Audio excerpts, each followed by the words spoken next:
2020년 11월 22일 설린교회 청소년부 예배를 하나님께 올려드립니다. 함께 기도하도록 하겠습니다. 언제나 우리 삶을 주관하여 주시는 주님, 우리 청소년부 친구들과 함께 온라인에서 모여 하나님께 예배하고 말씀 나눌 수 있게 하심을 감사합니다. 주님, 힘든 상황을 지나가고 있습니다. 그러나 우리가 무너지지 않게 하시고 또한 신앙 잃어버리지 않도록 함께하여 주셔서 우리가 말씀을 통해 힘을 얻고 또한 위로를 받으며 그 가운데 말씀 붙들고 삶을 살아갈 수 있도록 우리 청소년부 친구들의 삶 가운데 함께 동행하여 주세요. 이 모든 말씀 사랑이 많으신 예수님의 이름으로 감사하며 기도드리옵나이다. 아멘. 오늘 말씀을 보도록 하겠습니다. 오늘 말씀은 잠언 16장 9절의 말씀입니다. 제가 대표로 읽겠습니다. 사람이 마음으로 자기의 앞길을 계획하지만 그 발걸음을 인도하시는 분은 주님이시다. 아멘. 오늘 설교 제목은 B와 D 사이의 C라는 제목으로 함께 말씀을 나누려고 합니다. 이게 무슨 말이냐면 인생은 B, 즉 birth, 출생을 이야기합니다. 인생은 B와 D, D는 death, 죽음을 이야기하죠. 그 사이에 C는 치킨이다 라는 뜻입니다. 인생은 출생과 죽음 사이, 즉 태어나고 죽을 때까지 그 사이에 계속 C라는 치킨을 먹는 것을 이야기합니다. 치킨은 언제나 진리죠. 이렇게 얘기하면 이게 정말 말이 안 되겠죠, 여러분? 이건 농담처럼 우리가 하는 말이고 실은 이 단어의 뜻은 이와 같습니다. 인생은 B와 D, 벌스와 데스, 출생과 죽음은 맞고요. 그 다음에 C는 치킨이 아니라 초이스, 즉 선택입니다. 사르트르라는 철학자가 한 얘기일 텐데 인생은 태어나면서부터 죽을 때까지 언제나 선택하면서 살아가는 거라고 이야기합니다. 여러분도 잘 알다시피 우리는 인생 살아가면서 여러 가지 선택들을 할 수밖에 없죠. 그리고 그 선택이 굉장히 중요하다는 것을 우리는 알게 됩니다. 이러한 가운데 조금 최근에 유행했던 게 있어요. 바로 밸런스 게임입니다. 밸런스 게임이 뭐냐면 예를 들어 이런 거죠. 평생 라면 못 먹기와 평생 탄산 못 먹기. 여러분들은 무엇을 선택하시겠습니까? 목사님 참 어려운 질문이어서 실은 가져와 봤는데 목사님이라면 평생 라면 못 먹기를 선택할 것 같아요. 왜냐하면 탄산은 대체할 수 있는 게 없지만 라면은 여러 가지 면들이 대체할 수 있으니까 어쨌든 물론 뭔가를 하나 못 먹는다는 게 참 슬프긴 하지만 평생 라면 못 먹기를 선택하지 않을까 싶습니다. 어쨌든 밸런스 게임이 이런 거예요. 그러니까 둘 중에 하나 무조건 선택해야 하는 참 어려운 선택들을 해야 되는 것이 밸런스 게임인 거죠. 이거를 우리 교회에서는 어떻게 밸런스 게임을 할 수 있을까 생각해서 하나 준비해봤어요. 목사님 설교 1시간 동안 듣기와 목사님과 기도 1시간 동안 하기. 여러분들은 어떤 걸 선택하시겠습니까? 우리 이 영상에 댓글 달아줬으면 좋겠어요. 설교를 1시간 동안 들을지 기도를 1시간 동안 할지 선택해주세요. 목사님은 둘 다 준비되어 있습니다. 어쨌든 이러한 밸런스 게임이 어려운 이유는 뭐냐면 둘 중에 하나 뭔가를 선택하면 하나를 하지 못하기 때문입니다. 그래서 이 두 개가 되게 균형이 맞춰져 있어서 뭘 선택해도 아쉬운 상황이어서 밸런스 게임이 좀 유행을 하는 것 같습니다. 그러니까 무언가를 선택한다는 거, 아까도 얘기했지만 태어나면서부터 죽을 때까지 무언가를 선택하며 살아간다는 것은 참 어려운 일입니다. 당장 여러분들이 치킨을 주문해도 양념을 시킬지 후라이드를 시킬지 아니면 뭐 간장을 시킬지 치킨도 맛이 다양하죠. 여러 가지를 선택한다는 것이 참 어려운 일이라는 거죠. 치킨도 그러할진데 내 삶 가운데 놓여진 수많은 선택들에 대해서 여러분들은 어떻게 해야 될지 고민해 봤을 것입니다. 여러분들 나이에 생각해보면 내가 어떤 고등학교를 갈 것인지, 고등학교에 가서는 문과를 갈 것인지 이과를 갈 것인지, 그 다음에 대학은 어디로 가고 어떤 학과로 갈 것인지, 그 학과로 들어갔는데 남자친구들은 군대를 언제 갈 것인지, 뭐 여자친구들은 졸업을 언제 하고 어떻게 취업을 하고, 남자 여자 마찬가지겠죠. 어쨌든 여러 가지 우리가 인생을 살아가는 가운데 죽을 때까지 우리는 선택하며 살아가야 됩니다. 특히나 삶에 있어서 가장 중요한 선택들을 우리는 하고 그 선택들 가운데 굉장히 어려움을 가지고 있죠. 그렇다면 우리는 어떻게 선택하고 어떻게 삶을 살아가야 할까요? 오늘 말씀은 잠언입니다. 어떤 분들께서는 농담처럼 잠언이 잠이 오는 말씀이어서 잠언이라고 얘기하는데, 이게 한자어를 풀이해 보면은 바늘의 말씀, 즉 바늘로 찌르는 듯한 말씀이라고 이야기합니다. 바늘로 찌르는 듯하다는 얘기는 뭐냐면 그만큼 지혜가 가득해서 우리를 깨닫게 해주고 우리가 다시 한번 생각하게 해주는 그러한 말씀들이라는 겁니다. 지혜의 말씀이라고 많이 이야기를 합니다. 즉 우리가 살아가고 있는 인생의 선택들에 있어서 어떻게 선택해야 되는지 도움을 주는 말씀들이 가득한 것이 바로 이 잠언입니다. 오늘 본문이 잠언 말씀에 이렇게 나옵니다. 사람이 마음으로 자기의 앞길을 계획하지만 그 발걸음을 인도하시는 분은 주님이시다. 이 말씀에서 우리는 두 가지의 교훈을 얻을 수 있습니다. 첫 번째, 우리의 발걸음을 인도하시는 분은 주님이시다는 거예요. 다시 앞에 말씀을 좀 보도록 할까요?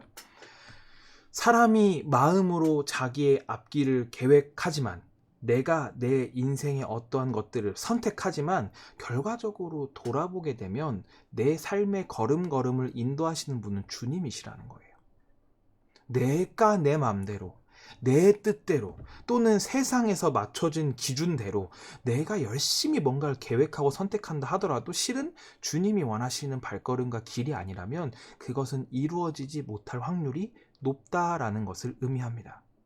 그런데 이렇게 우리의 발걸음을 인도하시는 분은 주님이시다라고 생각을 하면 이렇게 생각할 수 있어요. 그러면 어차피 내가 뭔가를 계획하고 뭔가를 선택한다고 해도 주님 원하시는 대로 내 발걸음 인도해 주시는 거니까 당장 지금 뭘 하기보다는 교회 가서 기도하고 열심히 예배하고 열심히 신앙생활을 하며까진 좋아요. 그것만 하면 살아야겠다라고 생각할 수 있습니다. 그러니까 내 삶에 의지가 없는 거예요. 어쨌든 주님이 알아서 해주시겠지. 기도하다 보면 뭐가 되겠지. 인생 살다 보면 주님께서 이끌어 주시겠지. 그렇게 아무런 나의 계획과 생각 없이 살아가는 경우가 있습니다. 그래서 실은 두 번째가 중요합니다. 두 번째는 우리는 하나님의 말씀 안에서, 하나님 안에서 우리의 앞길을 계획하고 선택해야 한다는 것입니다. 아까 앞에 말씀을 다시 한번 보도록 하겠습니다. 사람이 마음으로 자기의 앞길을 계획하지만 그 발걸음을 인도하시는 분은 주님이시다.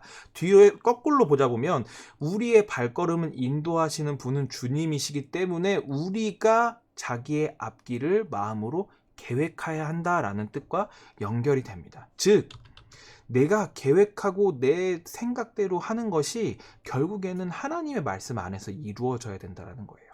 단순히 난 그냥 아무것도 안 한 하나님께서 다 해주시겠지, 이 마음이 아니라 우리가 하나님의 말씀을 묵상하고 그 하나님의 뜻을 헤아리며 그 가운데서 하나님께서 원하시는 길은 이건 것 같구나, 이거인 것 같다. 그러면 내가 하나님께서 나를 통해 계획하시는 뜻들을 내가 이루어 가야겠다. 계획하고 선택해야 한다는 것입니다.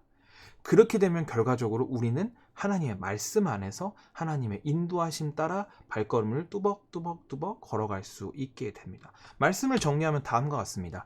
우리가 하나님 안에서 선택하고 계획할 수 있어야 된다는 겁니다.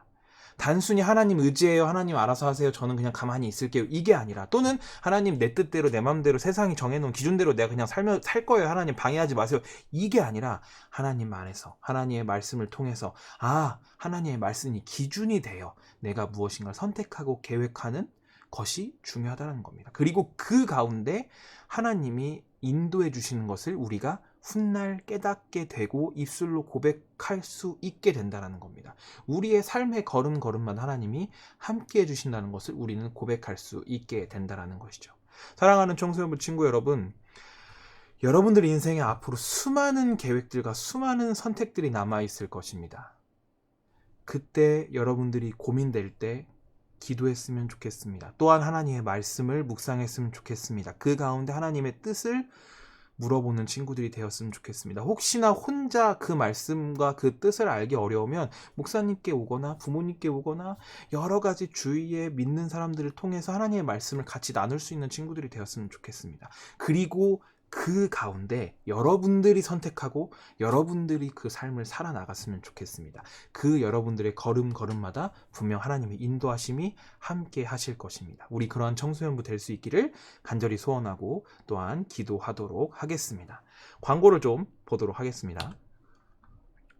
어려운 상황 가운데 예, 정말 어려운 상황이죠, 여러분. 코로나가 다시 좀 안 좋아지고 있습니다. 아마 여러분들도 학교 다니면서 굉장히 어려움들이 있을 텐데, 그러나 이렇게 온라인으로 예배를 함께 시청하고, 줌으로 모여서 모임을 하고 있는 우리 친구들을 진심으로 환영하고 응원합니다. 우리 눈에서 멀어졌지만 마음만은 멀어지지 않았으면 좋겠습니다. 특히나 지금 우리 유튜브에 청소년부랑 어린이부 교육부서 영상이 전체 공개로 올라오게 돼서 많은 성도님들이 함께 나누고 계시는데, 우리 성도님들도 꼭 우리 청소년부 친구들 마음이 멀어지지 않도록 기도해 주셨으면 좋겠습니다. 영상을 본 친구들은 언제나처럼 구독과 좋아요, 알림 설정 부탁하고, 이왕이면 댓글, 아까 그 댓글 달아주면 재밌을 것 같아요. 목사님과 1시간 설교 듣기, 목사님과 1시간 기도하기, 무엇이 더 좋을지, 둘 다 좋은 친구는 둘 다 적어도 괜찮습니다. 댓글 달아줬으면 좋겠습니다. 세 번째로, 시간이 되는 친구들은 우리 주일날 오후 2시에 줌에서 함께 만나서 어떻게 살고 있는지, 요즘 고민은 뭔지, 요즘 계획하고 있는 일들은 뭔지 함께 소식 들려줬으면 좋겠습니다. 보고 싶습니다, 여러분. 마지막 네 번째, 11월 29일 다음 주부터 대면 예배를 시작해 보려고 합니다.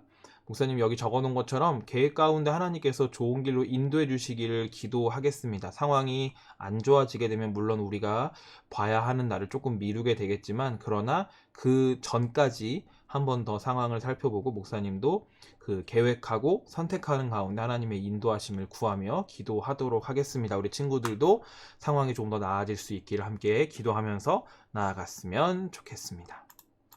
축도함으로 마치도록 하겠습니다. 이제는 우리 주 예수 그리스도의 은혜와 하나님 아버지의 사랑하심과 성령님의 감화 감동 교통하심이 내 뜻대로, 내 마음대로, 또는 세상이 정해놓은 기준대로 내 삶을 계획하고 선택하지 않고 온전히 주님 뜻을 구하며 주님의 인도하심 따라 삶을 만들어 나가길 원하는 사랑하는 청소년부 머리 위에와 그들의 삶과 가정과 학업 위에 이제로부터 영원토록 함께 계시옵기를 간절히 축원하옵나이다. 아멘.